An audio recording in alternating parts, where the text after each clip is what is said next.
Monsieur le vice-président de la CNCD, cher André Viola, Madame la secrétaire générale de la CNCD, Mesdames et Messieurs les membres de la commission permanente, si notre pays a pu faire face à la terrible crise des dernières semaines, c'est parce que nous avons su faire bloc et mobiliser toutes les énergies, toutes les bonnes volontés, toutes les ressources.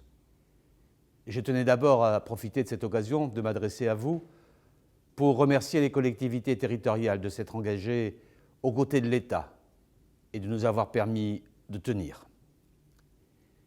Les liens de solidarité qui unissent nos collectivités et leurs partenaires n'ont jamais été rompus.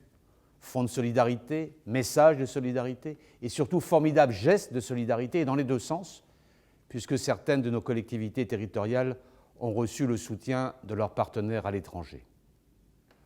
Aujourd'hui, la pandémie n'est pas derrière nous, tant s'en faut.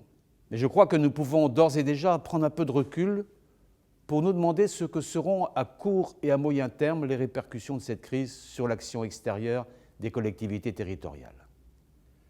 Avant la session plénière de septembre, nous pourrons sans doute y voir un peu plus clair. Je souhaiterais vous faire part de quelques premières convictions sur le sujet.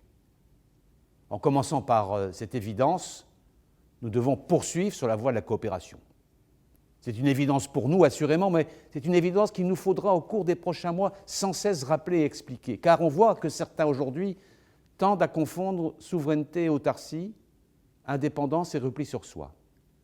Remettre nos territoires au cœur des activités qui ont pour nous une importance stratégique, comme le souhaite le président de la République, est une chose, prétendre nous couper du monde en est une autre. Alors oui, il faut le rappeler et l'expliquer sans cesse.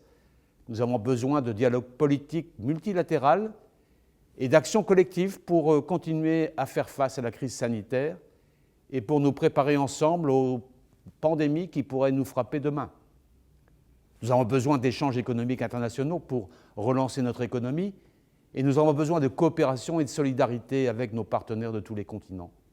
C'est la raison pour laquelle je compte sur vous pour faire vivre la coopération décentralisée avec autant de talent et de passion dans le monde d'après que vous l'avez fait dans le monde d'avant.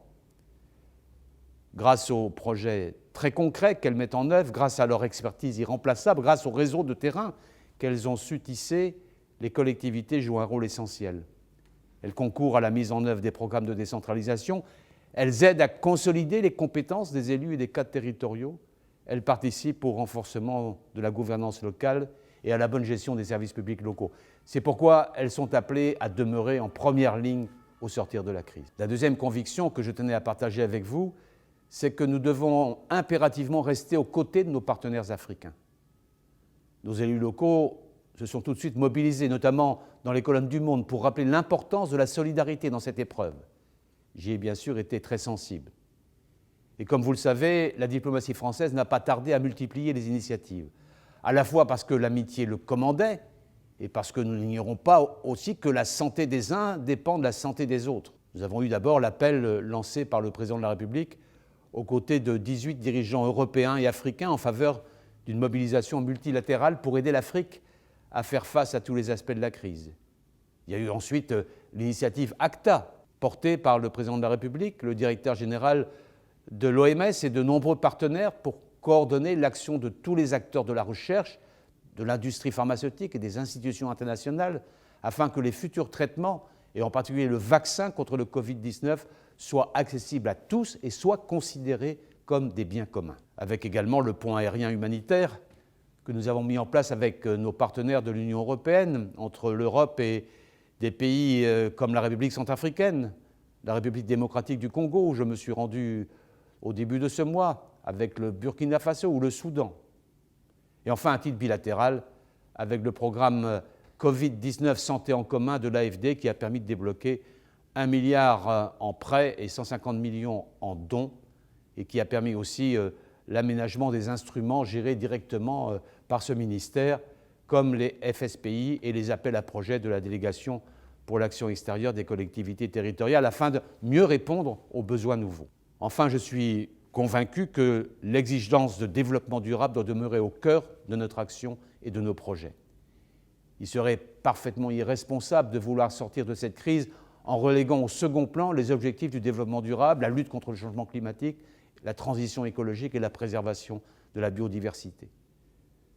ne perdons jamais de vue, dans la précipitation du moment, ce qui, dans le temps long, n'est en réalité que notre intérêt bien compris. Et je sais que vous êtes, comme moi, très attachés à cette exigence. Chers amis, vous le voyez, nous aurons fort à faire dans le monde d'après, mais j'ai confiance en nous pour que l'action internationale de la France, avec le concours de ses collectivités territoriales, soit à la hauteur des épreuves qui nous attendent. J'espère que vos travaux d'aujourd'hui seront fructueux et qu'ils aideront à clarifier nos priorités. Je vous remercie.